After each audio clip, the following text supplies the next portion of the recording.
গত 2 দিন আগে অ্যাপল তাদের iOS 18 এনাবেল বা এলিজেবল ফোনগুলোতে তাদের সিকিউরিটি আপডেট iOS 18.3.2 আপডেটটি আপডেটটি দেওয়ার পরে আমি ফোনে আপডেটটি দিই। আপডেটটা দেওয়ার পরে এটা মূলত একটা সিকিউরিটি প্যাচ আপডেট, এটাতে মেজর কোনো ফিচার থাকে না। এটা মূলত বাগ ফিক্স বা টুকটাক বাগ থাকলে ইস্যু থাকে ওগুলো সলভ করা হয়।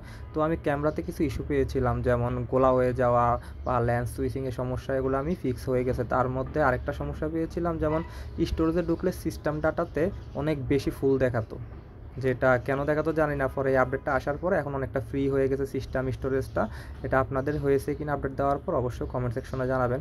আর ক্যামেরার যে বিষয়টা বলছিলাম, ক্যামেরা যেমন আমি আমারটাতে পেয়েছিলাম যে একটা লেন্স থেকে আরেকটা লেন্সে সুইচ করতে গেলে একটু ব্লার হয়ে থাকতো বা মানে একটু জিটারিং দেখা যেত।